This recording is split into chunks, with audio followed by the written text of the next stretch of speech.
Good evening and welcome. I'll call to order this meeting of the Committee of Council for Thursday, November 14th, 2024. Mr. Harris, can you please call the roll of members? Yes, Mr. Vice President. Mr. Ahmed. Here. Mr. Arroyo. Here. Mr. Cleese. Here. Ms. Craig. Ms. Diaz. Here. Mr. Hirsch. Here. And President Baker. Council President Baker and Councilor Craig are excused this evening. Few friendly reminders. Please note this meeting is being live streamed and recorded. Today's committee meeting does not have a scheduled public comment period since no action will be taken this evening. Also, please be sure to silence any cell phones and/or devices. We have two items on our agenda this evening, the review of the 2025 Home Rule budget and the review of the 2025 capital budget. And we have here Director Tina Campbell joining us for the presentation. Director Campbell. Good evening. Thanks for taking the time this evening to review the Home Rule budget proposals and also the capital plan and capital budget. We're going to be reviewing the budget based on the Home Rule Charter passing in the vote on November 5th. And we're going to review proposed budgets this evening. So you'll note the proposed budgets. Though we've now determined that we're moving to the Home Rule Charter, you may recall that I proposed two different Home Rule revenue scenarios when we first looked at the budget proposal on October 1st, and I want to review both of those this evening. We're proposing either a 0.3 earned income tax increase or a 0.5 earned income tax increase. We're really going to spend this discussion focused on the general fund, but I wanted to start with just a quick reminder of the four enterprise funds. As you might recall, the enterprise funds really are not affected by the Home Rule decision, so there's not any changes to discuss with those. But just a reminder on these, in the water fund, we are not anticipating an increase in rates for inside city residents this year. We're working on a submission of a rate case to the Public Utilities Commission, the PUC, and that will be submitted in early 2025, which will likely increase rates for outside city customers, but it will not affect inside city customers. The solid waste and recycling budget will see an increase in costs of about $8 per quarter. Our hauling and tipping fees have continued to increase pretty significantly, and so therefore we're needing to raise those rates. For the sewer budget, we're anticipating a number of upcoming infrastructure costs, which we'll get into tonight a little bit with the capital budget. And so this has resulted in an increase of approximately $5.25 per month on average for residents. And then for stormwater, we are not anticipating any increases this year. The combined operating budgets of all five funds, so the general fund as well as the four enterprise funds, is here. It's about $157 million. And again, this hasn't changed much. If you're comparing these numbers to the numbers in the previous budget book, you'll note that the numbers have actually gone down slightly. We discovered two staffing positions that we had counted twice and had a double count on one debt payment. So we pulled those expenses out, which showed then a slightly less overall budget than what we had originally shown. So the budget in October was showing at about $158 million, and this proposed total is about $157.3. So this evening, we will focus on the general fund. I'm not going to talk about the details of the expense lines. We had just a couple of things that changed. One of them was a double count of our debt payments that resulted in a decrease in expenses. And we also made just some very small adjustments in community planning and economic development that were missed in the first round of the budget. Those resulted in an increasing expenses by about $40,000, but we also realized we had miscalculated the revenues in that area, and so that actually increased revenue by about $350,000. So it resulted in a net positive for the city. We also, just to note, added a $5,000 line in funding for an ethics committee as required by the Home Rule Charter. We had forgotten to add that in the first round. But otherwise, the expenses in this budget actually remain exactly the same as they were in the Home Rule budget that was posted online and presented on October 1st. Excuse me, Director Campbell, would you mind moving the microphone closer? Sorry. Thank you. Yeah. So for tonight, we're bringing two different revenue proposals, so two different earned income proposals to you, and then really we're contending that this is really the major decision before council. So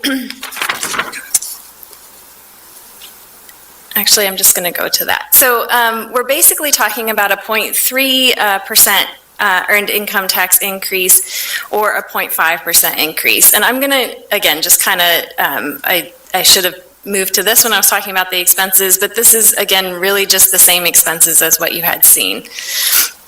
There's not a lot of difference. The only difference that we're going to talk about in between these two budgets in the expenses tonight is around the community involvement or community partnerships. These are, if you recall, in the home rule budget that we presented in October, that was based on the 0.3% earned income tax increase. And we were proposing eliminating 50% of our funding to the library and to LEMSA. We are proposing putting that back in if we would go to a 0.5% earned income tax increase. So it would be funded at the levels of the 2024 budget.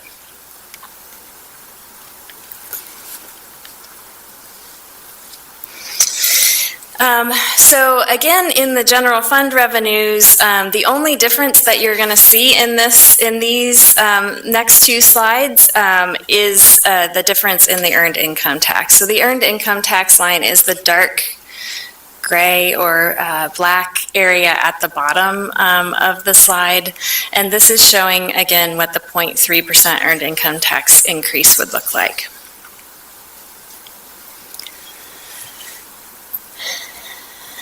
And this one is showing the 0.5%. So the additional increase from 0.3 to 0.5 would result in about $1.9 million in additional revenue for the city.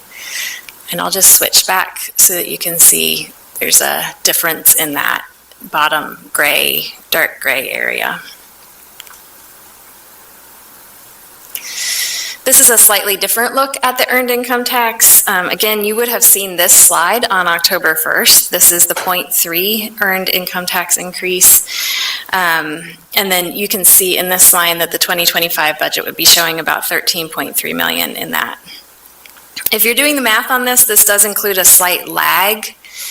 In this increase, we won't see the full results of the increase of either increase until later in 2025, just because of how these taxes are collected and work. And this also includes, both of these scenarios include a 5% increase overall in incomes. So there is a natural growth in it, but this is also contributing to an increase in that line. Here's the 0.5 earned income tax increase, and again, it includes that slight lag, and again, it includes that 5% projected increase overall in incomes. And again, I'm just going to toggle here, back so that you can see that change. So the 2025 budget with a 0.5 increase would be about 15.7 in that line. So because we didn't spend much time reviewing the different earned income increase options on October 1st, I want to spend the rest of this presentation on those differences.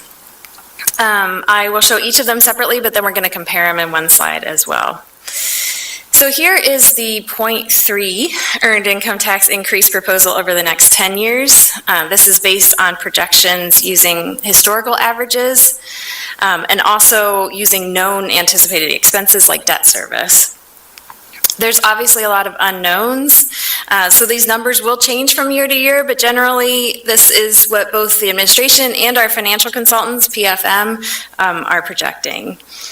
So this slide shows a 0.3% increase in 2025, but we don't offer any more tax increases beyond that, so this is just one increase that we're showing. However, you'll see in this slide that we will likely need to increase earned income tax or property tax again at some point in this scenario, in addition to lowering expenses, of course. The impact to pay attention to is really in the fund balance and the fund balance percent of operating lines, which are the bottom two lines on this chart. So the fund balance is our cash reserve, and it cannot drop below zero. I mean, if it does, it would mean that we wouldn't have reserves and we would need to borrow money just to fulfill our operating expenses. And generally, best practices would say that it's great to keep about 20% of operating expenses in cash reserves to cover emergencies that arise. So we would need, again, a combination of increased revenue and significantly decreased expenses by 2027, or definitely by 2025 to really avoid catastrophe. 2027 is already showing at slightly over half of what we should have in cash reserves, so we know that we would need to raise taxes again of some sort in this scenario, or very likely. Here's the impact on taxpayers in this scenario. So the median income in the city is around $60,000, so it's that middle line there. The current payment per year is about $360. So average residents would see a difference of about $180 per year in this scenario, and that equals about $350 per week. And as I mentioned in October, and again, you're hearing it here tonight, we used 0.3 in our budget proposal. We recognize that that would get us through the next year and likely into 2026 without another increase. But we also have been feeling like it's prudent to look at other scenarios as we're looking at this more long term. So this is why we're proposing 0.5 earned income tax revenue increase. With the 0.5% increase, assuming a continued strategic approach to creating efficiencies in our systems and processes, we really do not anticipate that we would need to have any more tax increases, real estate or an earned income tax in this scenario for a full 10 years. I talk about this scenario as the power of compounding interest. I said that the last time when we were talking about this. Because incomes are growing, are naturally growing, a bigger increase this year means that natural growth of incomes over the next 10 years would allow us to not have the need to raise taxes. And just to note here that this scenario is showing that we would have about $14.4 million in cash reserves at the end of 10 years, which is lower than what we would ideally want. It's about 15.4% of the operating income or the operating expense, but it's definitely better than the 0.3% increase scenario. This scenario would continue to push us to find more efficiencies and to lower costs. It's not a kind of get out of jail free card, if you will. And we would have to also look to potentially find other sources of revenue, and it isn't guaranteed. These are projections. But it's really the only scenario that could feasibly not see a tax increase after this year.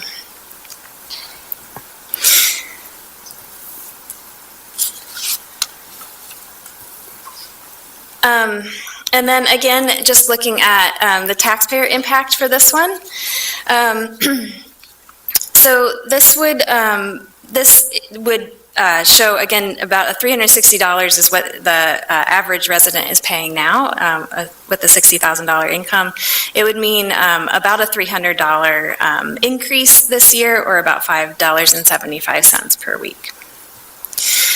And again, just to emphasize, these are projections. They're not guaranteed, but we are using, historical data in this as well, and are looking at it from that perspective.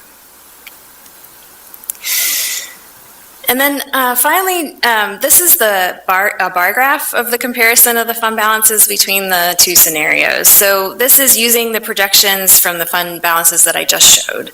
The red is the 0.3 earned income tax increase, and the 0.5 earned income tax increase is in blue. So 0 is the line that you don't want to cross. Again, the fund balance is our cash reserve. And so this is just another way of showing, again, that we would need to take action, there by 2029. And that's what I have.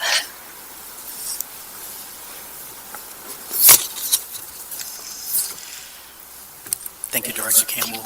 I'll open it up to full council for any questions or comments regarding the presentation. Vice President Arroyo, if I may. Thank you, Director Campbell. Informative presentation. I primarily want to focus in for a second on that ARPA, because I noticed that with the 0.3 to 0.5, so there's that extra million that would be, would that be open to reallocating? Yes. That's my first question. Yes, sorry, I did not mention that, and I completely skipped over it in my notes. So yes, let's talk about that a little bit. That is the one change that we would have in the revenue lines besides the earned income tax proposal. So apologies for not catching that. So in the 0.3 earned income tax proposal, we are still proposing $3.4 million in ARPA revenue replacement for the budget. In the 0.5, we would be able to lower that to 2.4, and then would look to potentially use the 1 million to support some work in the parks that we would want to do, and I believe we're going to have some proposals for that soon as well. Did you want to talk more about that? Yeah, I can just say that we got some very good news this week. We received $250,000 from DCNR for renovations to the Joe Jackson Tot Lot, and we have a total budget and cost estimates for the renovation of that park. And the concept, and again, this will be a separate decision that council will make related to the allocation of the final amount of ARPA funds that will be coming to council in December. And so it will be a decision that council will make whether the remaining ARPA funds will be used entirely towards revenue replacement or based on a decision related to the percent of earned income tax, whether a portion of those ARPA funds are dedicated to improving City Park, the Joe Jackson Tot. And I will say too, the scenarios that I showed list these scenarios, so it would be the reduction in the 0.5. Mayor, if I heard you correctly, you're saying hey, the extra million is going to come back to council because we would have to allocate it. The $3.4 million that's remaining will come to council for allocation.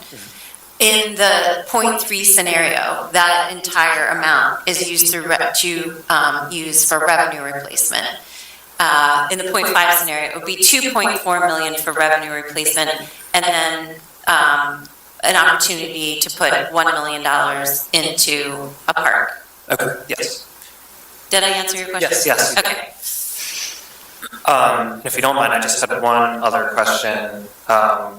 You mentioned, the difference between the 0.3 and the 0.5 increase is the idea that we, are effectively able to realize the eighth wonder of the world, the compounding interest. And I am wondering, what are the investments going to be that is going to realize that compounding interest?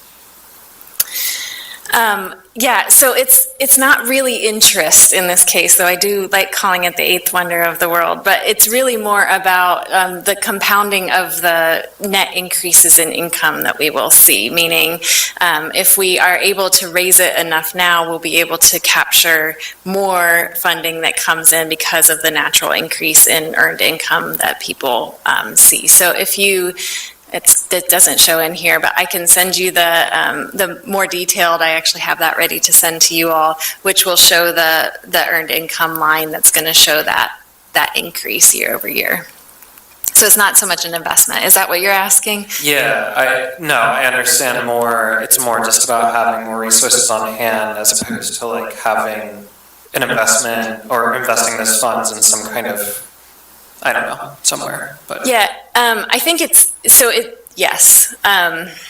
There's I guess two different factors here. We will have a fund balance, which we're working on an investment policy for that. So there will be, this steady fund balance. We have that now, but it's more for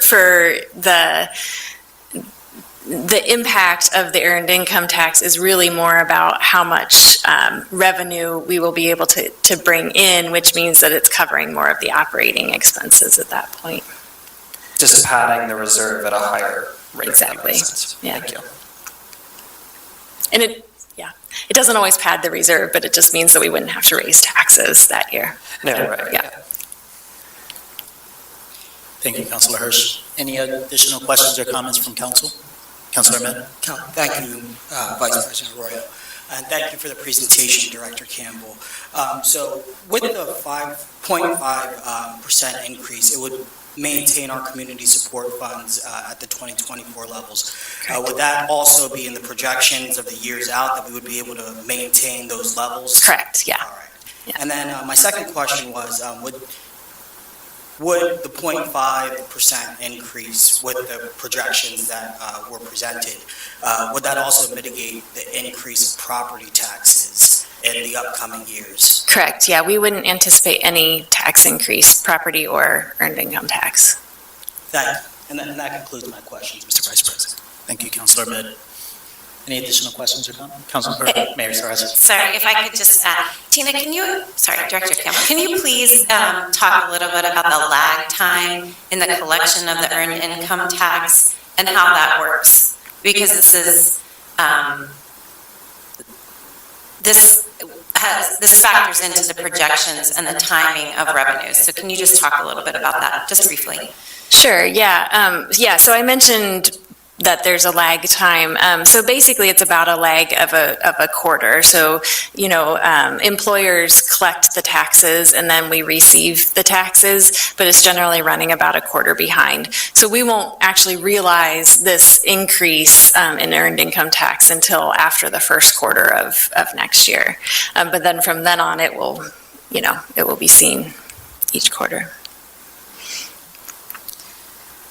Director Campbell, can you tell us some of the precedent of this thinking? So I know we had discussed before about other cities that had a home rule charter. Sure. And what they were able to see and where we're basing some of this information on, and how we're projecting that we might not have to increase taxes in the future if we go with the 0.5%. Yeah, and I'm not going to be able to give all of the detailed statistics on this, but we were able to get some information from our consultants who have helped us through the Home Rule Charter on a number of different cities and municipalities who have done this, and many of them, if they were able to kind of set that first year correct, they haven't actually had to raise taxes, and in fact, there were a few of them, 4 or 5 of them, that were actually able to lower their property taxes because of how they did that. So I'm not promising that, but It's good to know that there's precedent in other cities that have seen the power of getting the earned income tax percentage right the first time, Yeah. and being able to reap the benefits for a decade to come. So it's exciting. Any additional questions or comments from council? Great. Councilor. Thank you, Councilor Arroyo. Thank you, Director Campbell, for the presentation. And I was wondering, how did you come up with both options of the 3% and the 5%? Yeah, well, the 3% really, or the 0.3%, I should say, really started because we were looking at the expenses that we had and what we would need to work at to make sure we were able to cover those expenses. As we then projected out further over the 10 years, we really started to play with a lot of the numbers, if you will. So we looked at 0.3, and then 0.2 later, we looked at 0.4, we looked at 0.4 and 0.1 later. And really what got us to the place that we felt like we could reasonably say we wouldn't have to increase taxes again over the next 10 years was the 0.5. And so we just wanted to show that to you all. Even with 0.3 now and 0.2 later, it looked like we would still need to take some sort of action in the future. So. And how do both options align with the long-term strategic goals of the city in terms of economic development or community planning? Yeah, I mean, I think I'll say that the 0.5 increase allows us to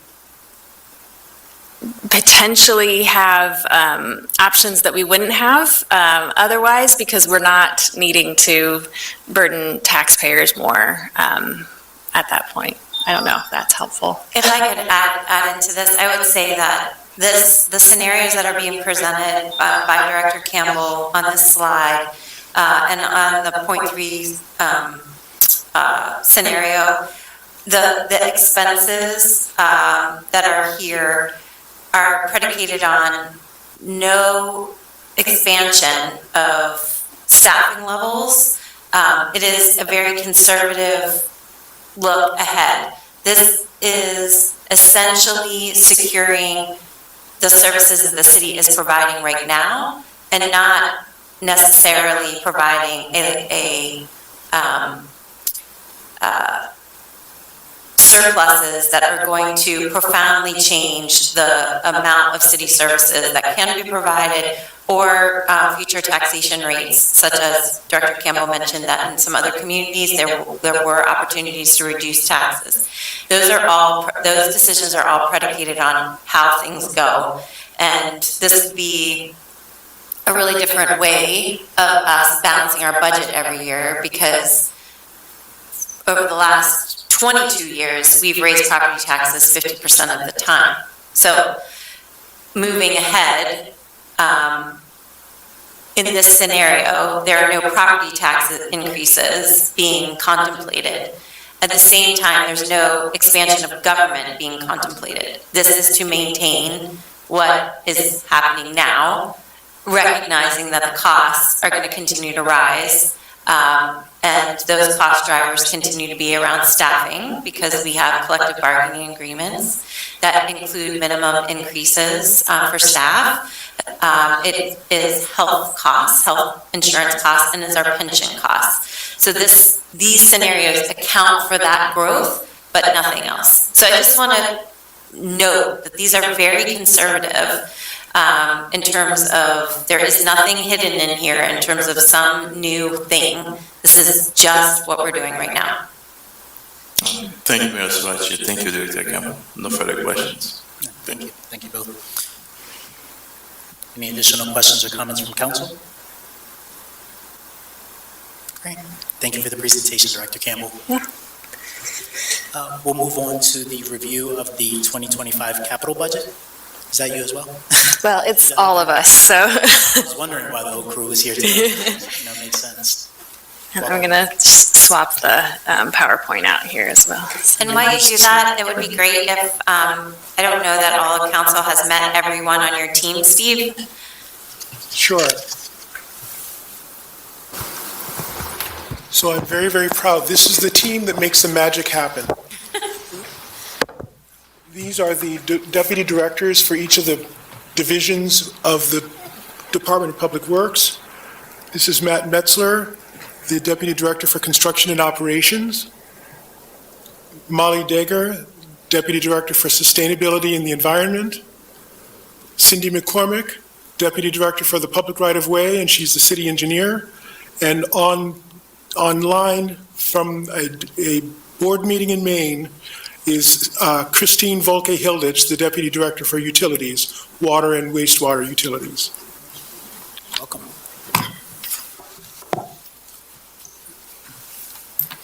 Are we still going questions after each subsection?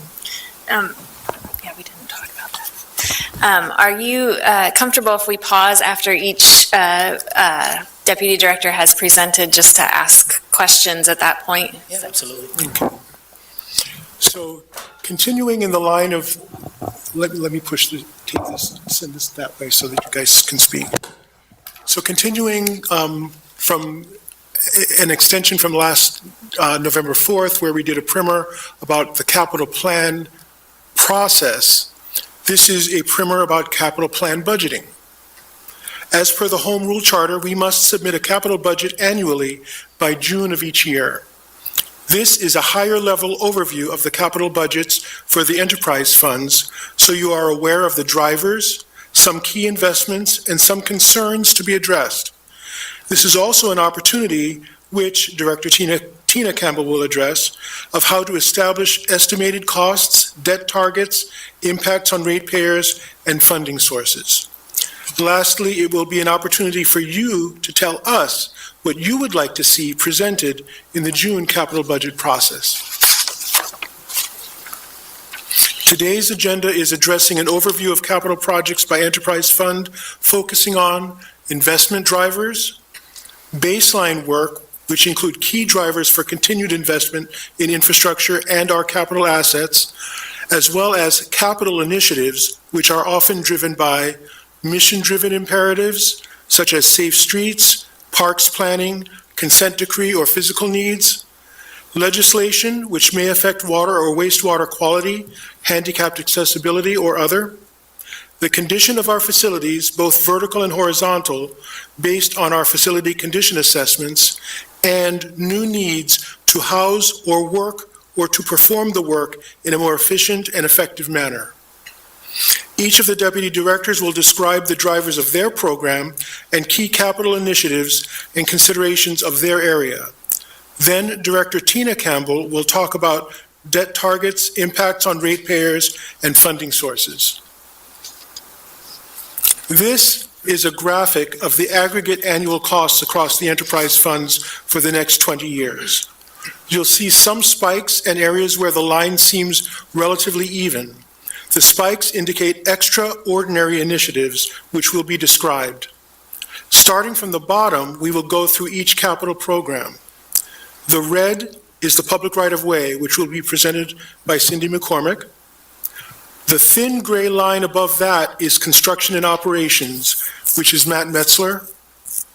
Orange is stormwater, sustainability and the environment, which is Molly Degger.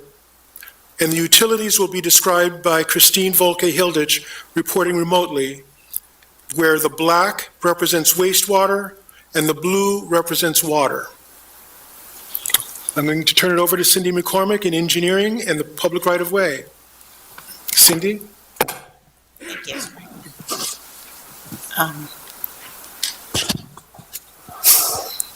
Closer, okay. So just starting with public right-of-way, what our investment drivers are. A lot of the planning that we do drives a lot of the projects that we end up completing. So the Parks Master Plan, which we've been talking about with council on various times, and we will be coming to council in December presenting that Parks Master Plan to you. We have our Vision Zero initiative, improving traffic safety throughout the city for all modes of travel. We have our active transportation plan, which you're all familiar with as well, which was adopted in 2019, developing a lot of our bicycle and infrastructure, and then just maintaining our existing infrastructure with projects that require a lot of investment, such as paving our streets, improving ADA ramps, upgrading traffic signals, and a lot of those higher cost maintenance type things.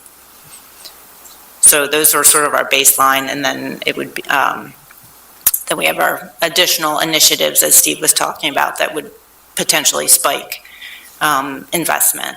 So here's just sort of looking at those drivers and the investments that are sort of made on an annual basis for each of these things. So again, we have the Parks Master Plan. We're looking at, as the mayor was mentioning, Joe Jackson, Tot Lot, Ewell Gantz, and South End as, some of our first priorities from that Parks Master Plan, as our parks continue to need investment.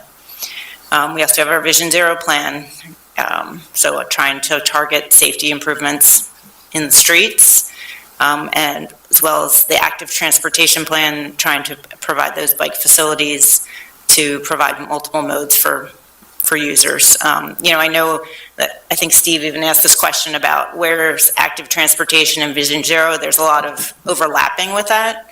So we like to, if we're primarily focused on bike infrastructure, then it's part of the active transportation, but there's a lot of times where we have active transportation projects that are addressing our Vision Zero goals as well.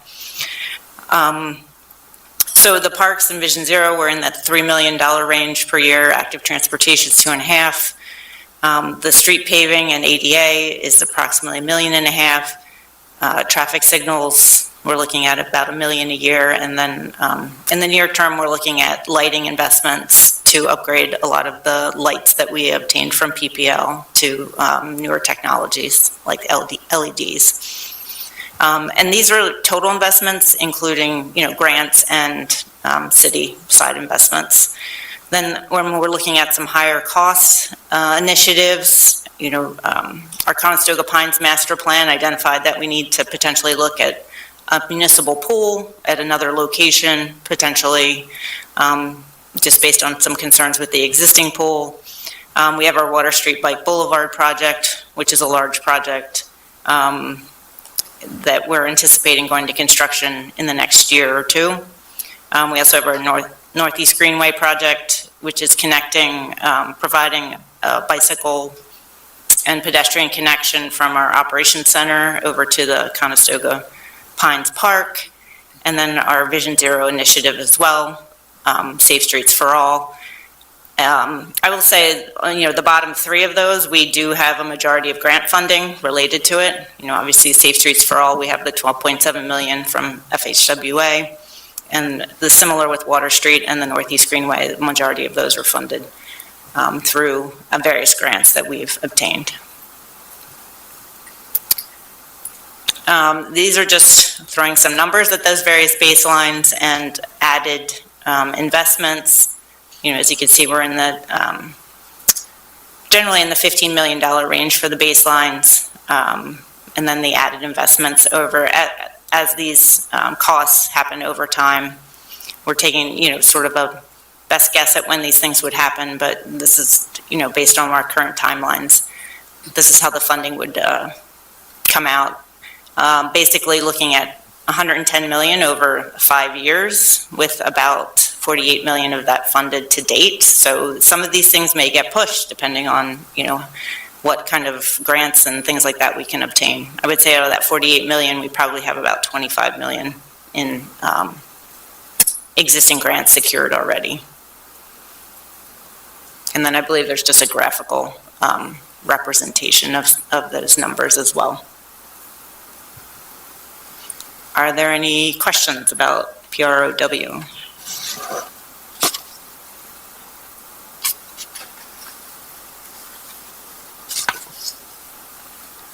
If not, then I'll turn it over to Matt Metzler for the construction and operations. Good evening, thank you. I oversee construction and operations, so essentially projects that Cindy's group designs and plans for and permits. They put out the bid and then it gets turned over to my group to construct. And then we maintain it in perpetuity for the life of that asset. So in our portfolio, 26 public parks and recreational areas, our waiting pools, and our full-size pool at Conestoga Pines. Our major operational facilities like City Hall, the police station, the fire stations, the operations center, and then we have public restrooms throughout the city in the different parks, the Portland Loo, and facilities like that. So we maintain all those assets as well. So we have a comprehensive study which was completed at the beginning of the year. The facilities condition assessment lays out a 20-year schedule of maintaining and replacing these physical assets. So that is one of the major drivers, is just maintaining what we have. For example, the police station was erected about 20 years ago, and we are now seeing the typical replacements that are needed, the HVAC equipment, the roof, the windows. So some of the capital investments that we need to make are just maintaining those facilities that we already have. Some of the other projects we are looking forward to is improving our operational efficiency, specifically related to the operations center, which houses parks, facilities, streets, traffic, our fleet maintenance garage.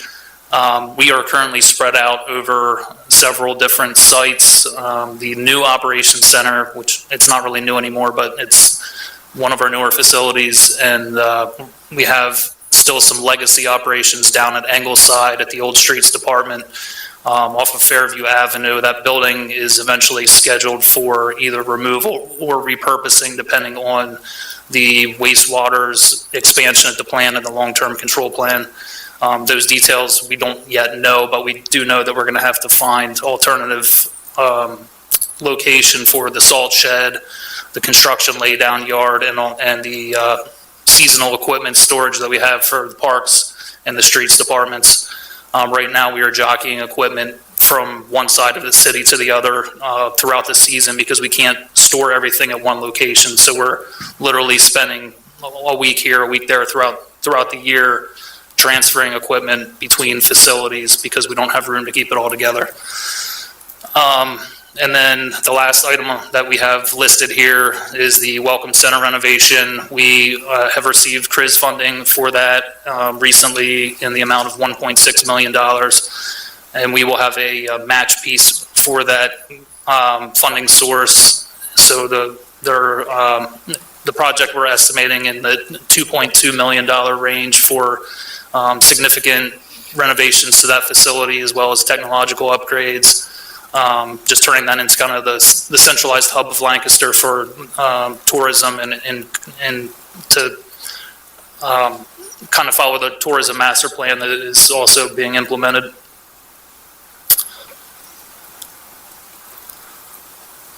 So speaking from a cost standpoint, our facilities condition assessment scope of work that has been identified, it varies, it fluctuates obviously depending on what needs done in any given year, but it's a $1 to $2 million expenditure year over year, again, just to maintain what we have. And then capital reinvestments, as I mentioned, like the police station, we're getting ready to make investments in their roof, the elevator mechanicals, the windows. We just received bids on window replacement for that facility. And then the aforementioned operations center related work that needs to occur, equipment and material storage shed, the op center expansion, including potentially relocating and expanding the recycling center. If you use the recycling center, you probably have experienced long lines that sometimes back up onto New Holland Avenue at certain times of the day. And we market materials, so we collect materials that there's actually a recycling market for, and we do sell them, and that's a revenue stream for the city, and it helps offset your trash bills. Unfortunately, we don't have any storage. If you've been out there, you see how little that building is. There's no warehousing there, so we're actually leasing space from Burl Industries next door. We have warehousing there. Unfortunately, that lease takes about 50% of our revenue. So I would like to eventually expand that into a 2-lane drive-through in a better location, not, somewhere adjacent to our other operations, and then have a combined, like our own warehousing where we're not spending, tens of thousands of dollars on lease fees to a third party. We could, that's just money we could be saving for the city. So in an ideal world, just bringing these facilities together instead of having 3 or 4 different locations throughout the city, taking advantage of those efficiencies and the ability to procure things and get some economies of scale going. So this, again, shows the baseline here. The total capital investment for this bond cycle would be approximately $5 million.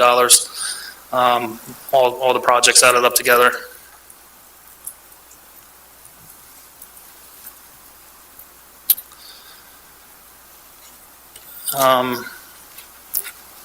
Steve, is there anything you wanted to add on this slide?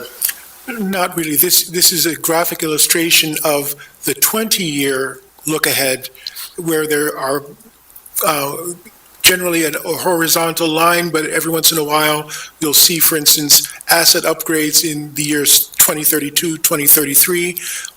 Both those are reflected largely from the facility condition assessments, which indicate which assets. An asset is either a facility or a subset of a facility. So The fire station could be an asset, but the windows of the fire station could be an asset as well.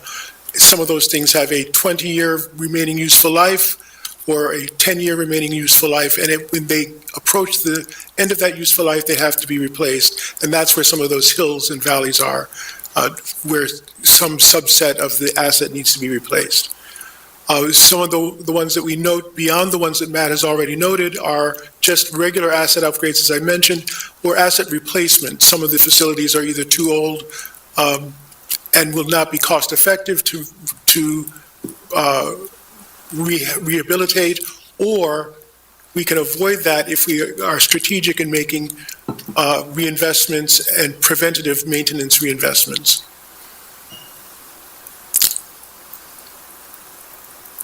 This is just bringing together the fact that both the public right-of-way and construction and operations are the general fund. And so when you combine the two lines of investments over the next several years, the 25 bond is suggested at this moment to be about $22 million, and the 28 bond would be about $30 million. As Tina will describe shortly, this is higher than the bond targets that we're looking to achieve.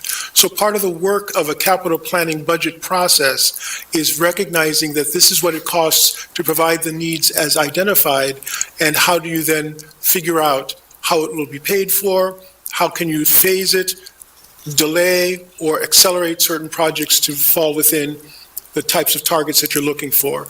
And in some cases, some of the hard decisions of, is something that's absolutely necessary still going to have to be deferred to stay within those targets. But we have not yet established full targets. We have the suggestions that Tina will go over with us. So do you have any questions about construction and operations for Matt? Any questions or comments from council? Thank you, Councilor Arroyo.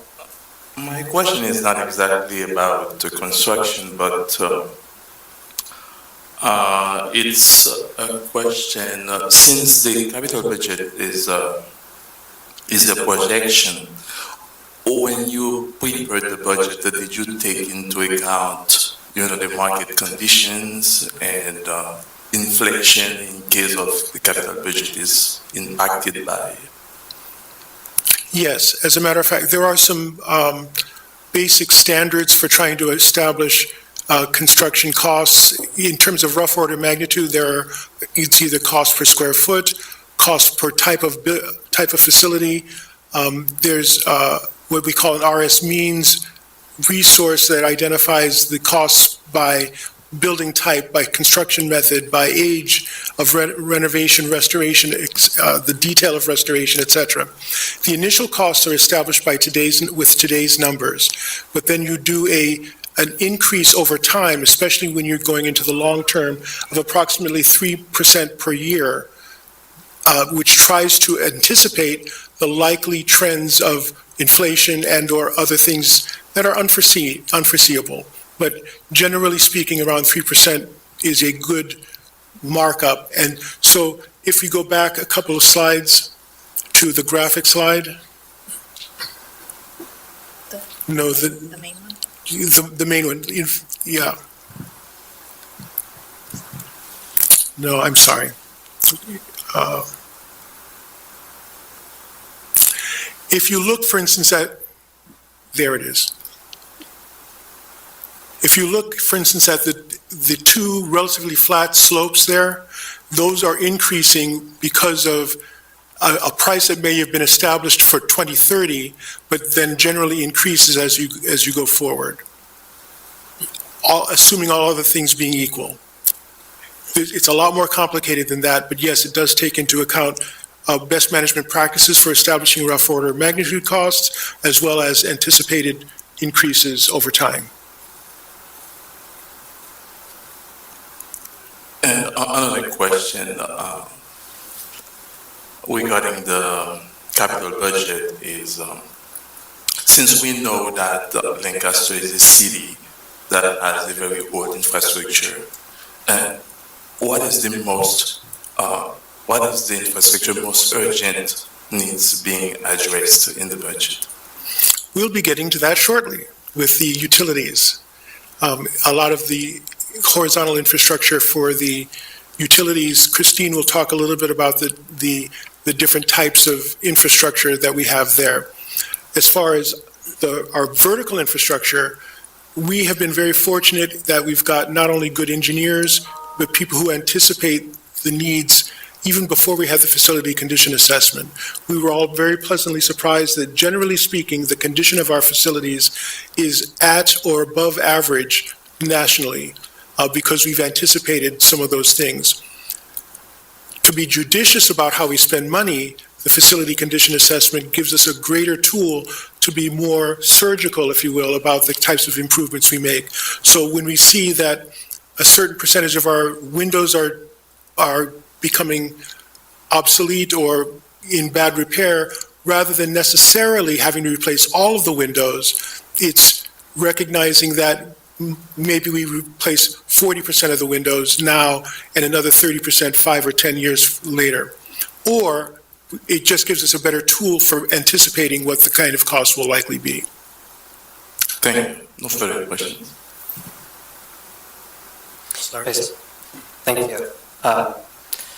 Not so much a question, so much as a comment, but part of the reason I kind of emphasized the compounding interest like concept is I'm seeing here, just in what's being described with the capital plan, like if we were to elect to do the 0.5% increase over the 0.3, it sounds like there might be more funds available to make some of the investments like you're talking about. Like Matt, I did really like hearing about the recycling facility, and like we would have the capacity then to scale up a program and bring the economies of scale, but also like something that is benefiting the taxpayers directly, like selling those recycled materials and putting that back against the trash expenses. Like that's part of, I think what you all are saying is like if we have the capacity to make certain investments in the short term, they could result in more significant cost savings in the long term with that, play in the budget that we wouldn't have otherwise. And I'll just say that is correct. And the example of the recycling fund is one of the enterprise funds. So what that does is creates efficiencies so that we can continue to reduce both the amount of waste going into the landfill, but also tipping fees, which are directly paid for by residents. So there is an economic analysis to be done related to that example, but to your point, the more flexibility longer term related to our operating budget absolutely relates to the general fund expenditures that are included in the capital plan related to parks, our streets, our paving, our ADA improvements. That is absolutely correct. And there is, and Tina's going to talk about this a little bit, just in terms of the debt planning over a time horizon of how we maintain a level of debt that we're continuing to move projects forward, but not taking on too much debt that is unaffordable, and also not kicking the can as it relates to investments in which, for example, it becomes much more significant when we have to take a roadway all the way down to base rather than milling the top and paving again. But the longer we wait and the more we defer maintenance, the more expensive it is over time. So we're trying to balance all of these different demands in a city that's several hundred years old.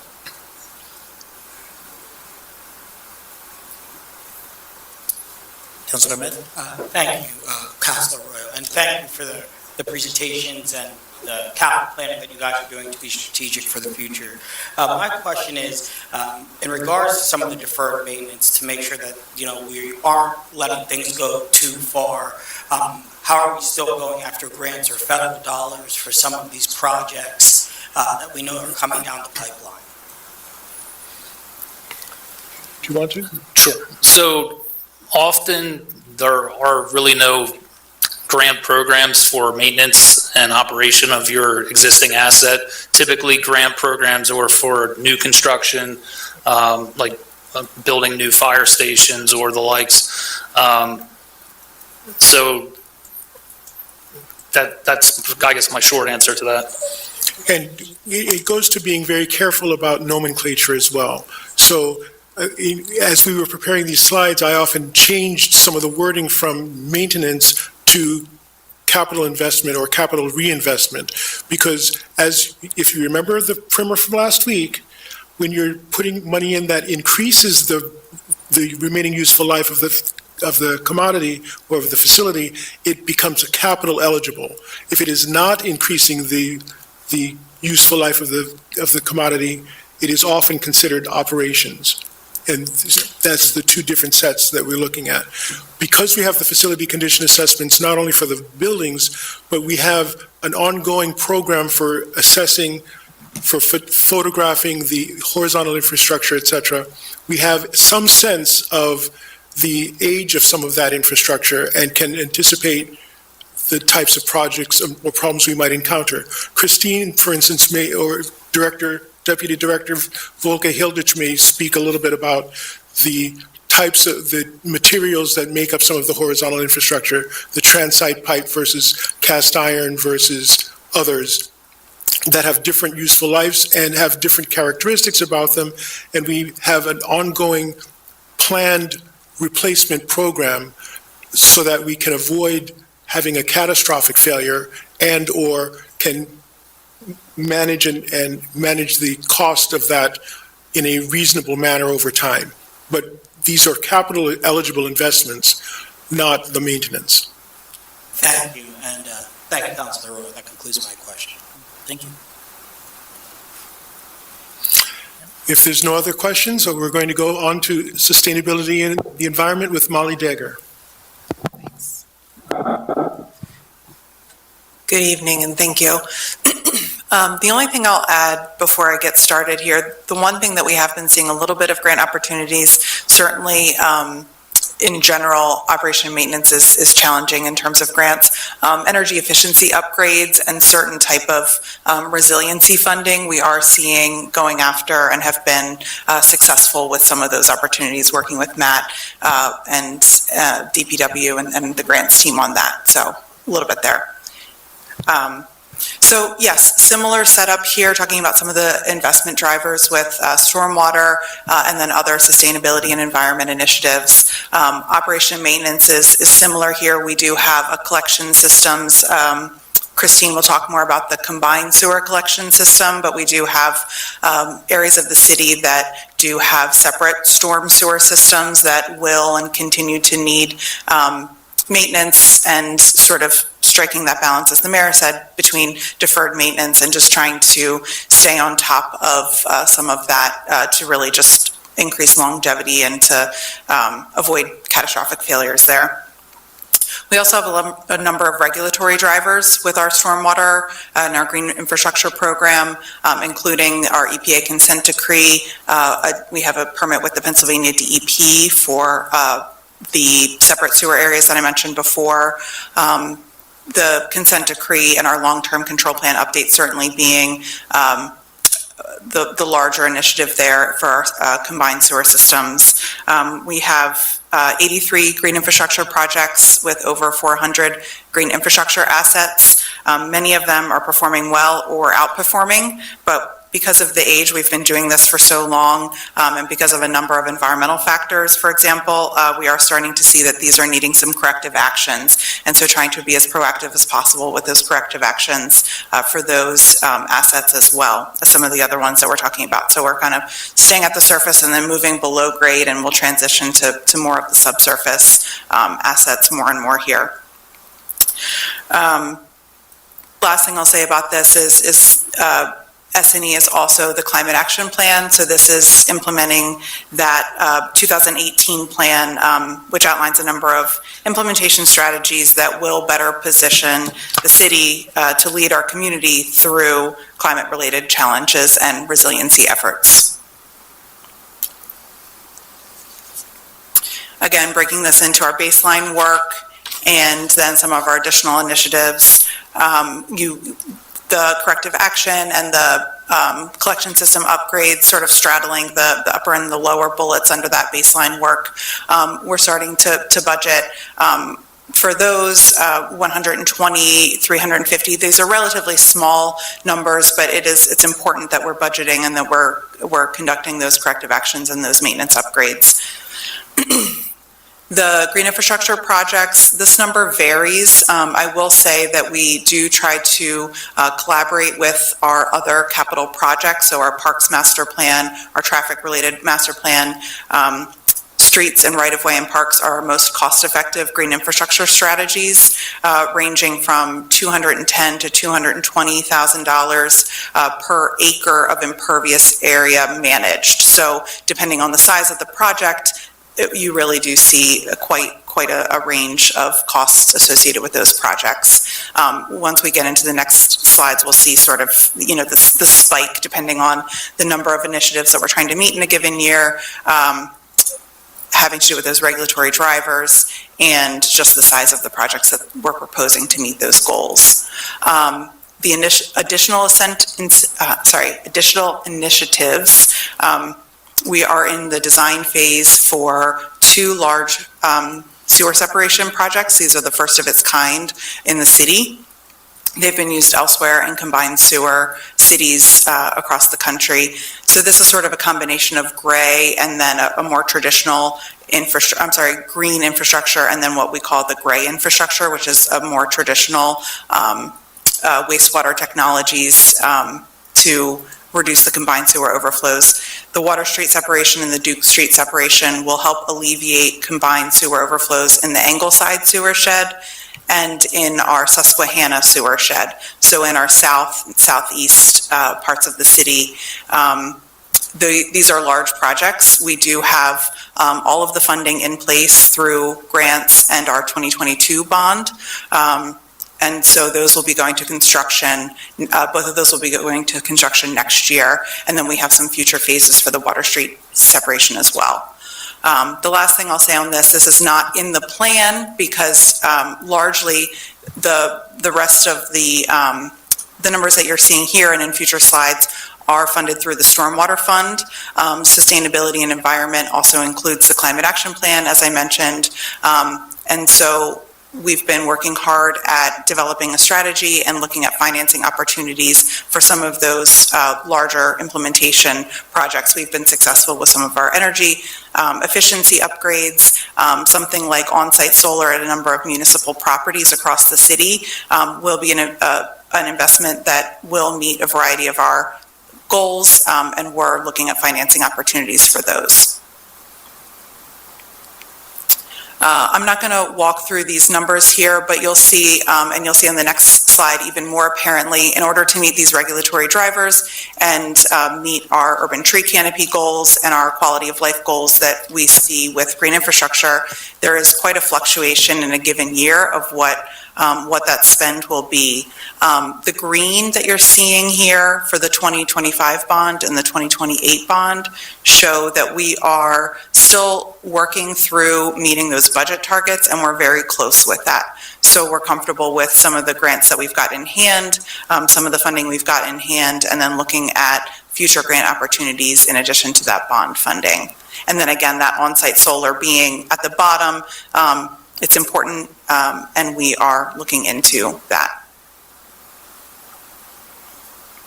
So as I alluded to, there's quite a spike, quite a series of spikes here across the long-term range. This is just to taking advantage of other capital projects where we're seeing green infrastructure opportunities, looking at corrective actions and collection systems upgrades across the separate sewer areas.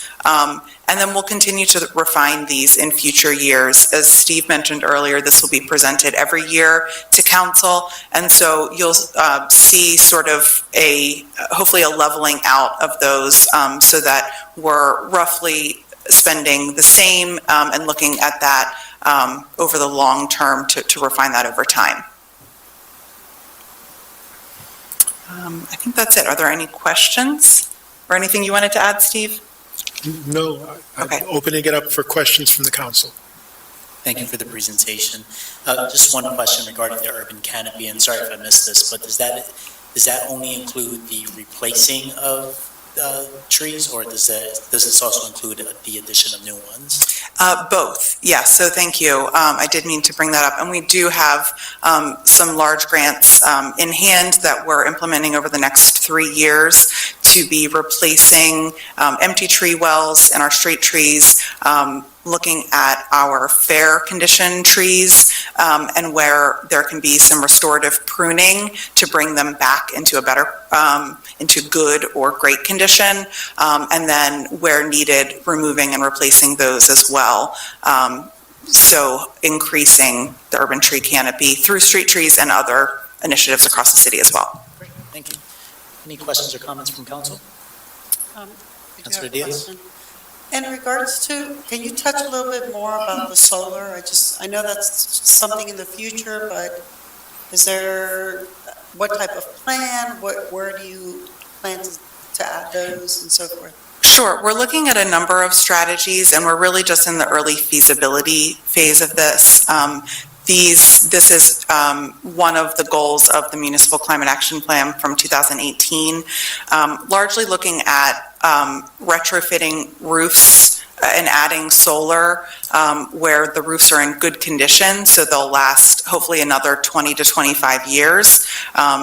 Looking at, certain orientation, trying to look at some of the larger roofs across the city. We are looking at grant opportunities for funding those, and then also looking at capital planning as an opportunity to apply for grant funding and find some financing options to be able to, for example, if a roof is being replaced, it would be wonderful to have the money in hand to add solar then, and that there would be a cost effectiveness to that, and we would really see the benefit of reduced energy costs across the city associated with those projects. Thank you. Yeah. Any, Councilor Felix? Thank you, Councilor Arroyo. Thank you for the presentation. Speaking of sustainability, you mentioned renovation, maintenance, new projects. How does the city ensure those capital projects stay within the capital budget? Yeah, that's a good question. These will, kind of speaking to Steve's earlier point, we have performance goals associated with these projects. We have told the EPA, and EPA has agreed that we can be doing green infrastructure to meet our combined sewer overflow reduction goals. With that is a commitment to maintaining them and ensuring that they're going to be performing well. And so the routine maintenance of that is something that's covered under the operational budget through the Stormwater Fund. And then where needed, identifying when corrective actions are necessary and identifying funding opportunities through bond and sometimes grants as well for corrective actions or sometimes a full replacement of those systems. For the number of systems we have across the city, it's a very few number that we're seeing, but as we develop more and they reach the end of their useful life, it's just like any other type of infrastructure where we'll need to be ensuring that they are kept up with and or replaced.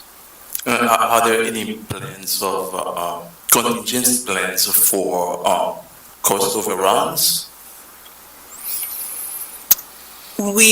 Just in case. Yeah, I mean, I think that is where, and I don't know, if sort of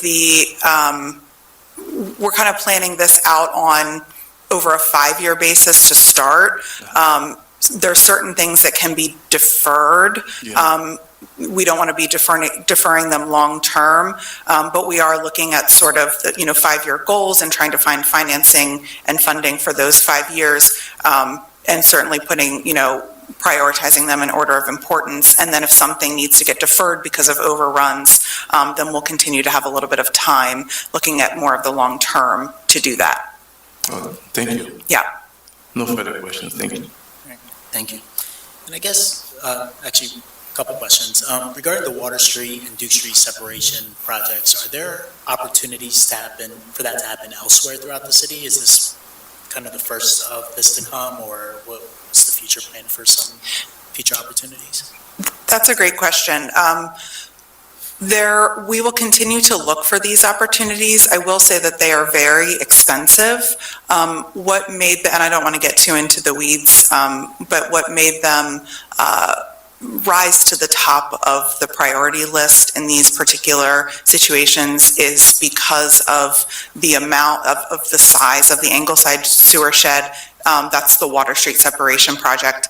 Cindy had mentioned the Water Street Bike Boulevard project, and so there's a cost effectiveness in the fact that that's going to become a trail, and so there's going to be work happening along that corridor, and so that was part of the reason. There's already a portion in that area that does have a separate storm pipe, and so we could connect that. There's already some infrastructure in place. That's one example of why that was chosen. The Duke Street separation is in the Susquehanna sewer shed, which is a very small sewer shed. There is an opportunity to potentially expand that sewer separation elsewhere in the sewer shed and potentially completely eliminate that at some point in the future. So we're striking a balance of looking at other opportunities. I do think, just based on the expense of these, that we will continue to use them sparingly in combination with our green infrastructure and our other wastewater technologies. Thank you, and I appreciate the team really looking at just opportunities to be efficient, more strategic as we do this, and I guess the point of the capital plan and budget is to be able to look ahead and be able to find more opportunities that are cost effective, so I appreciate it. In that line of thinking, Director Campbell, whenever we think, now that we have, or we'll be having this capital plan to look forward, is this something that we'll look at whenever adding new potential assets, new buildings, or anything like that, if the city were to do that, we will be looking at the cost of the future maintenance of that new asset built into this plan if we were to do that?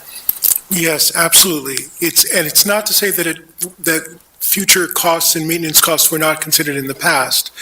We now have tools that make it a lot easier for us to think about what those implications are. The team also thinks much more in an integrated manner than it has ever before, I believe, in the sense that every project, every street opportunity, every building opportunity is also an opportunity to think about green, to think about the public right-of-way, to think about stormwater management, to think about efficiency, energy efficiency, et cetera.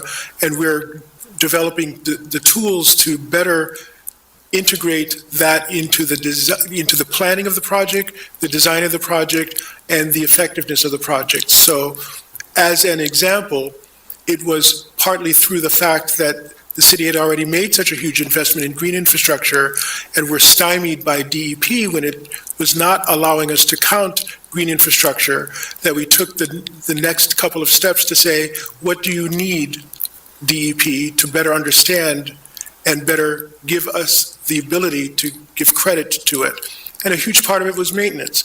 The green infrastructure is difficult to measure the efficacy of it or the metrics, but by figuring out the maintenance, by introducing the Triveris and other equipment, we now can more certainly stand by the performance goals that the green infrastructure is designed to meet, and not just kind of hope for the best. Thank you.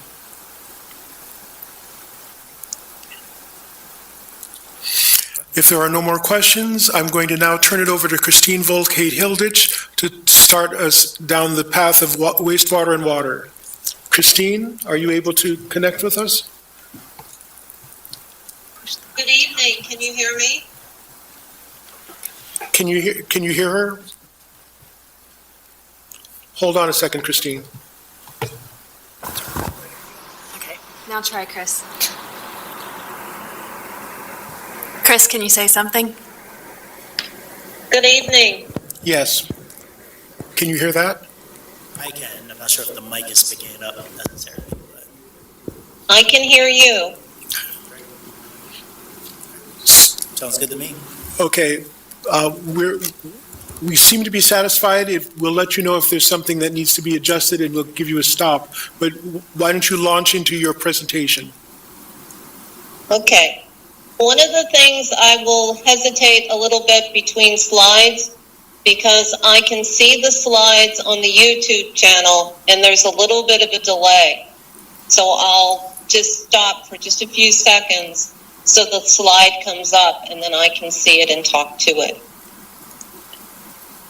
I want to start with an overall goal of utilities. So we're responsible to provide clean drinking water and clean water back into the Conestoga through the wastewater treatment plant. So we'll go over this evening the wastewater and the water drivers, the investments that are needed in our infrastructure, and the regulatory requirements that we face. So in wastewater, we will be continuing capital reinvestment in an aging infrastructure. The sewers, the combined sewers within the city, we have about 3/4 of the city's combined sewers. The other are separate sewers. So our sewer system was installed in the early 1900s. So we certainly have an aging infrastructure that we continue to maintain. Because we have combined sewers, we are under an EPA consent decree. And the requirement of that is to develop a long-term control plan. Now, this is the second long-term control plan that the city developed. So we're working through the one in the early 2000s, and then in 2018, we had a second consent decree that we had to enter into with the federal government and the Pennsylvania Department of Environmental Protection. So that consent decree started 2018, and we've been working through the requirements of that over the last couple of years. Our next driver is biosolids. So the biosolids that we produce from the wastewater treatment plant are highly regulated. And we've seen in the most recent years limited availability of land application. And in some states in the United States, we've also seen land application be eliminated. So at the present time, we still land apply, but the type of treatment technology that we use is called line stabilization. And that really increases the amount of biosolids that we produce. So our goal will be to reduce the amount of biosolids that we have to ultimately dispose of. So I'll speak to how we'll do that with the technology of anaerobic digestion and dryers so that we can eliminate about 25 to 30% of the amount that we produce now. We've seen biosolids rates for disposal increase. We've not been able to take as many loads per day to the Solid Waste Authority's landfill. And right now we truck out about one load a day to Berks County. So our costs are increasing on the operations budget.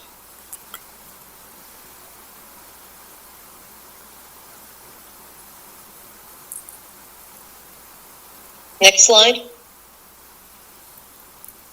Can you see it? Not yet. We'll try to anticipate a little better. So our baseline work in wastewater, we have an annual escrow. One of the advantages we have is we have partners in our wastewater plant. So when we look at our capital work, about 50% of any capital project is paid by our wastewater partners. So that's the Lancaster Area Sewer Authority, the East Lampeter Sewer Authority, the SLASA, the Suburban Lancaster Sewer Authority, and Altma Sewer Authority. So those partners in our wastewater plant help us pay for our capital improvements. So together we fund an annual escrow that helps any emergency as well as small projects. We budget for collection system improvements, sewer lining or sewer replacements within our collection system. So this would be both the combined and the separate system. And we overall have a capital reinvestment in infrastructure of about $4 million a year. Now that can be $6 million one year and $2 million the next as you plan your projects, but those are like averages. In the next 5 years, we have some major investments that we'll be making. We will be adding a 6th secondary clarifier in our north treatment drain, as well as rehabilitating our south primary clarifiers. The clarifiers are what settle the solids that come into the wastewater treatment plant. We're upgrading our Conestoga Gardens interceptor, and the big drivers would be to start moving towards anaerobic digestion. One of the anaerobic advantages of digestion at the present time is the ability to capture investment credits through the federal government through what are called RINs credits. So if we clean up the digester gas, a digester makes methane, that methane can be cleaned up and then sold back into the natural gas grid. So that's an investment we'll be looking to capture on the operations side. Our consent decree is a long-term project that will be negotiated with the Environmental Protection Agency and the Pennsylvania Department of Environmental Protection later this year. Our goal, our requirement is to complete the decree sometime in 2025, but that will be dependent on that negotiation. Our plan will be submitted in March of 2025, and then negotiation will start. So those will be our big drivers.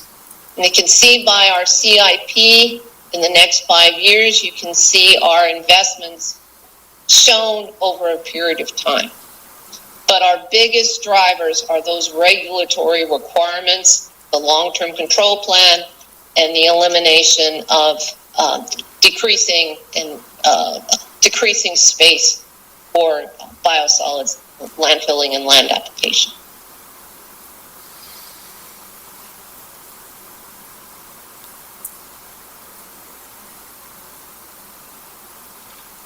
Next slide. It's on its way to you. Okay.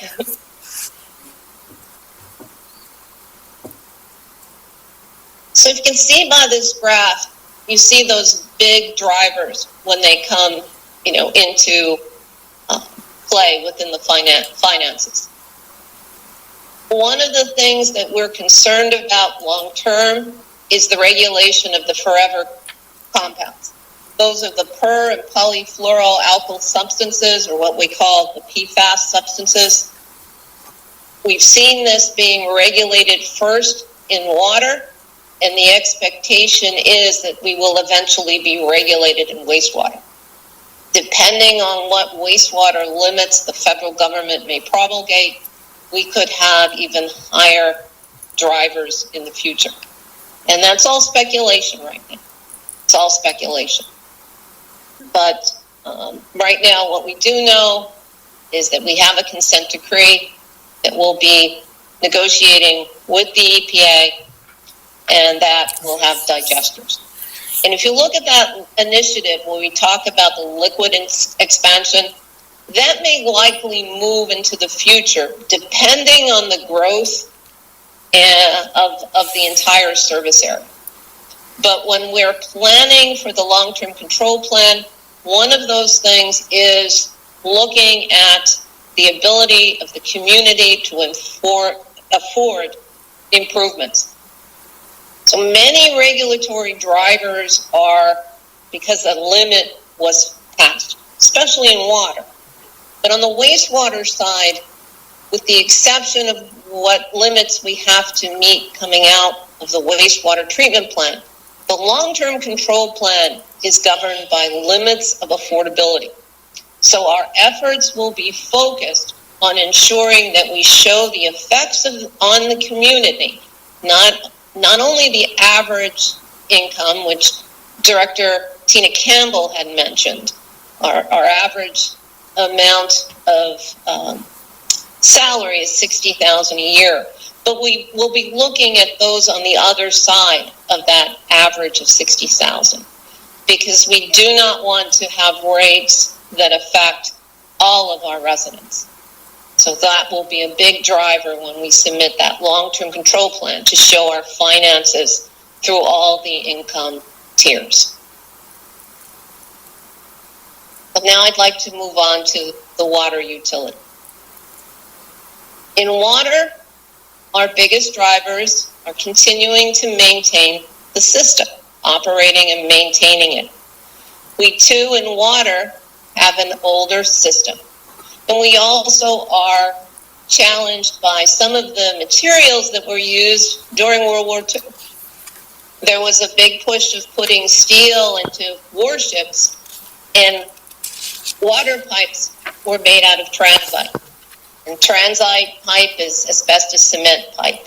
It does not have a long life, and it also is subject to catastrophic failure. So over the next 20 years, we've been moving towards replacing that transite pipe. We're down to about 41 or so miles of transite pipe, and we replace about 2 miles a year. Water is highly regulated, and water was extremely challenged by those regulations in 2024. In April of 2024, the US EPA set water quality limits for these forever chemicals down to 4 parts per trillion. And we are challenged by the Conestoga River, our source water for the Conestoga Water Treatment Plant. The water itself in the river has these forever chemicals, and our treatment system was not designed to remove PFOA, PFAS. Just as water plants across the country are not prepared for this. We are not alone, unfortunately, and it will be nationally $1 billion price tag. Water was also subject to the improved lead and copper rule. This now requires that we eliminate all lead within the water system in 10 years. Prior to April, we had 30 years. So water has been a moving target of regulation. So right now we've submitted a lead inventory in October of this year, October 16th. 3 years from now, we will submit a final inventory, so in 2027. And 10 years from the submission of that final inventory, we will be required to remove all lead in the system. So this has caused our capital plan of what was over 30 years to remove lead. We are now down to, a 10 to 13 year span. So with that, our baseline work, the transite pipe replacement, some cast iron pipe replacement and lining. We continually replace water meters and valves in the system, and we budget for that in the capital plan. And then if we look over the averages, we have capital reinvestment and infrastructure. Think of our pump stations, our tanks, components at the plant. We replace these over time. The next item there, the additional capital expenditures. We are facing once-in-a-generation projects with our large diameter transmission mains that take water from the Susquehanna River to the Susquehanna Water Treatment Plant, and then in turn from the water treatment plant to the Oyster Point Reservoir. In past years, we had a capital plan to replace the lines from the Oyster Point Reservoir into the city. Now we are replacing the rest of that system. These lines were built in the early 50s, and are reaching the end of their useful life. They were made out of steel, and steel water lines do not last as long as the newer materials, the ductile iron lines. So these are significant expenditures that we'll be looking at. We did receive a $4 million ARPA state grant, but that, as you can see, is not going to cover the significant expenditures. We do look for grant funding. We have in the past and in the future looked to the Pennsylvania PennVest program, the state revolving loan fund. They do give us very low interest rates compared to the bond market. We are looking at those funds, and we certainly will look to whatever grant funds they may be able to give us. There is an expectation that there is supposed to be, this is what PennVest tells us, some grant funding for meeting the forever chemicals, PFOA and PFAS, as well as some lead line replacements, and we, of course, will be chasing those grants. If we look at our baseline numbers, you can see the drivers being those large diameter transmission mains are the significant expenditures. And again, we were replacing distribution main that was installed in the early 1950s. At the bottom, we see our lead service line replacements. I have an expectation that this will, by 2029, go down, that $18 million go down. We have an expectation that we'll be able to advantage some computer modeling, and we have an expectation that the Pennsylvania Department of Environmental Protection may come back from their requirement of having two sources or two identification methods to determine a service line to be non-lead, and that will, in 2029, reduce some of those expenditures. But when we're doing capital planning, we look at worst case. So those are the worst case numbers for the lead service line replacements. The PFAS and PFOA, of course, are drivers. They came from the federal government, and in order to be in compliance with those numbers, we're looking at that deadline being in the next 5 years. So by 2029, we'll need to have achieved compliance with that 4 parts per trillion number. And we'll be reporting to council more on our progress of how we intend to do that. We've have a lot of studies in progress, looking at different methods, and even looking at putting in a new transmission main from the Susquehanna River to the Conestoga treatment plant. The Conestoga treatment plant is also impaired by climate. We right now are in a drought. We in Lancaster County have asked our customers to reduce water consumption. We're required to keep a minimum amount of flow to go over our dam. We dam up the river to take out water from it on the Conestoga, and we are severely limited in how much we can do that. We have a 25-year permit for water withdrawals. The DEP does regulate what we can withdraw, and they've told us that we need to reduce the amount of water we withdraw, keeping in mind that we've been withdrawing water from the Conestoga since the turn of the century. The turn of the last century. Is not the first plant. So these have been big drivers in what we can do. So you can see the effects of the transmission main, PFOA compliance. Part of the later bumps in 2042 is starting to look at some of our infrastructure that's basically been installed in the last 25 years and starting to replace that. So the later expenditures, we will be refining those as studies are completed. Thank you, Christine. Does the council have any questions about either the wastewater or the water capital plans? Councilor Ahmed? Thank you, Council President, and thank you for the presentation. With some of these big improvements in spending within the next couple of years that would be needed in the capital improvement plans in both wastewater and water, can you talk a little bit about the bond financing that would be needed, or, what the plan is to kind of make sure we could, be prepared for this? Because although we have the large replacement in 20 years, it seems like we have some even bigger, or not as big, but some significant spending that's going to be needed in the next 5 years. Yeah, if you don't mind, I'll answer that in about 5 minutes when I talk about some of that debt financing. Yeah. That was my main question.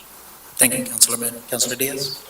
I'm not sure if I heard her very well, but when she's speaking about catastrophic events, what was she referring to exactly? Christine, she's asking if, when you were mentioning catastrophic events, what specifically were you talking about? If we had a major line failure, and you can have a major pump fail. It may be something that's not planned for within your next 5 years, but weather related, or we can have a pump break before it's time, and we would be replacing it. And that's a fund that we and our partners fund, so it's there. You can think of it as like a reserve, and we use it for small projects as well as any emergency, and apologize for the use of the word catastrophic, but I think of it as an emergency, a failure that happens suddenly. Thank you for clarifying that. Any additional questions or comments? Thank you very, very much, Christine. We're now going to turn over to Tina Campbell to talk about the funding strategies, among other things. Thank you, Christine. Thank you. Before I talk about some of the strategies, I just wanted to mention briefly, in addition to the capital investments for public works, we also need to consider capital investments into our fire, so the fire apparatuses, if that's how you pluralize that. So we currently have 4 active engines. We replaced one this year, so we're not anticipating that we would need replacements again for about 10 years. But in general, future fire engines will cost between about 1.6 million and about 3 million each. So this isn't as big as some of the public works projects, but we still, they are big investments that we need to consider. So wanted to just briefly mention that. So as we look at all of these projects, you probably noted that each of the slides talked about a 25 bond and a 28 bond. Really, we should probably be talking about 25 debt and 28 debt, so debt that we would be incurring in 2025 and in 2028. Really looking at the capital improvement plan, which is a 5 or 6 year outlook, and trying to determine targets for what we can reasonably do in terms of debt financing. So as we look out over about 6 years, we're targeting around 200 million in debt financing, or ideally some of that would be in grants as well. But this would be about 200 million to achieve some of the necessary projects in the capital plan. This is mainly in the enterprise funds, so you can see the breakdown there, just under about 40 million in general fund. That's about 20% of the total financing needs. And these are targets, so I'm going to get in the next slide, I'll get into more details about how we're thinking about these targets, but they're also targets that can fluctuate as we continue to build this plan and look at all of the factors involved. So just again to note, if you're looking back at these slides, that this isn't all of the costs associated with the projects. Some of the federally mandated capital investments like PFAS, PFOA, and the lead lines that Chris just talked about could be very expensive projects. So we are going to need to have conversations about how we cover those costs. And some of the projects, as they all have mentioned, may need to be delayed or eliminated if we can feasibly eliminate them. The other piece to note is that, and one that we're definitely considering, is that we currently have a little over 400 million in outstanding debt. So again, it's about 75% of that is in the enterprise fund, so about 25% is in the general fund. And some of that debt rolls off every year, obviously, and in 2029, we're going to see more of a drop, particularly in the general fund. So we're taking that into consideration as we're looking at these targets as well. So as I'm sure you're seeing and aware, the capital planning process is complicated, and we need to take many factors into account as we're looking at these costs. This is a natural course that all municipalities need to deal with, so that it isn't unique to us. But it is something that we have to consider all of the factors with. So as I just mentioned, we're working on creating some debt targets, and I wanted to talk about a couple of the factors involved in that process.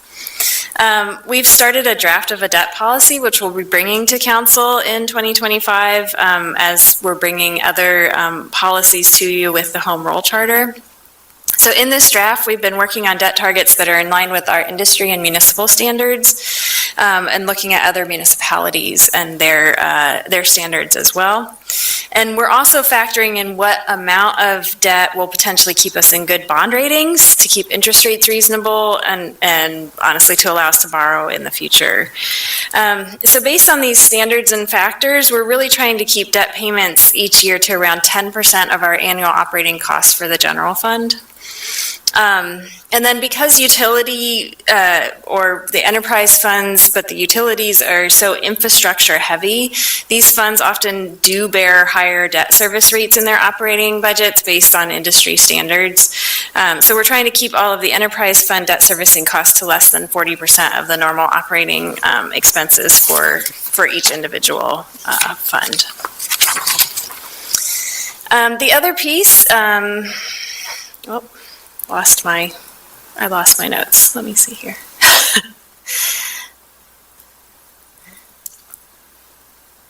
So on the ratepayer side, we are trying to ensure that rates stay affordable, obviously. We want to be looking at that. So because debt servicing is part of the annual operating expenses, which are paid for through utility rates, we need to factor in affordability when we're looking at these, at this debt.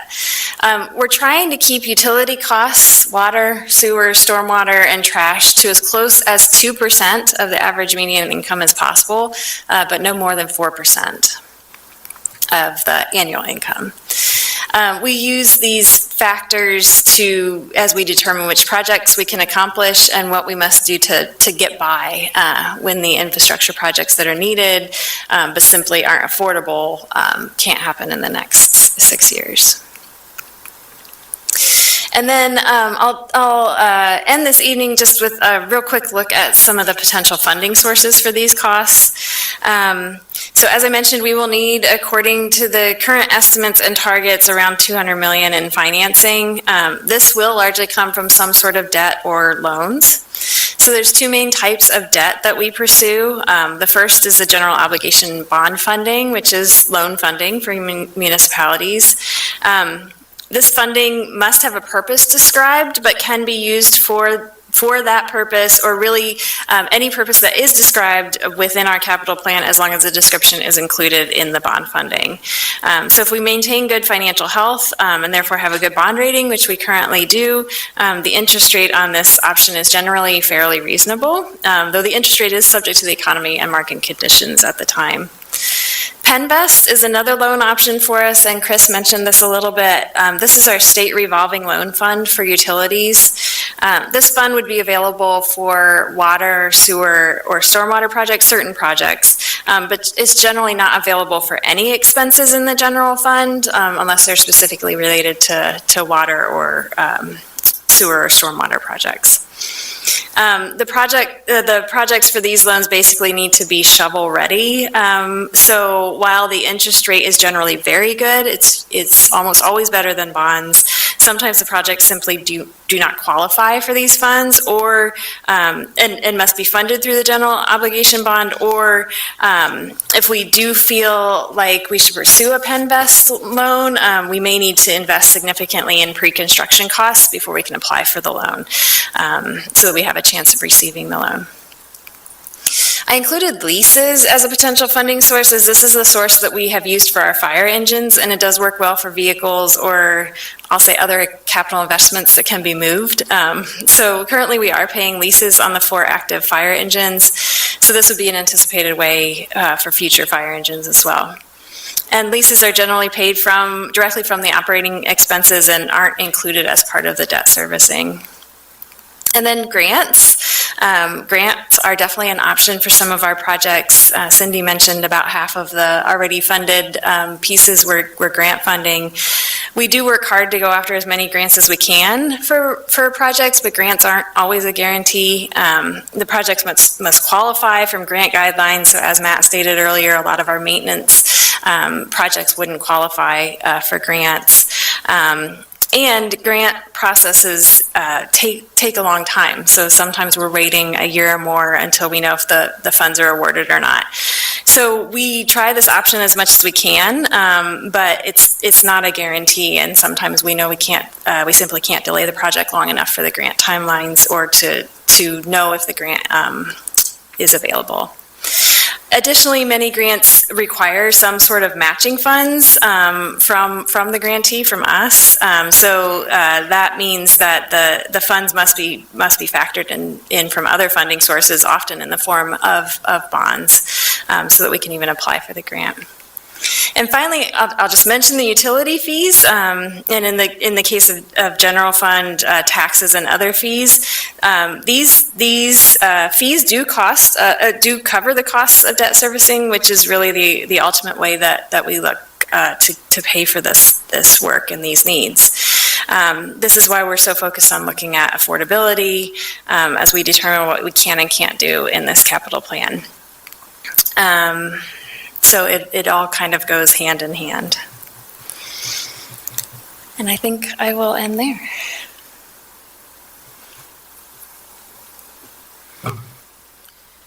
Well, thank you for that presentation. I'll open it up for any questions or comments from council.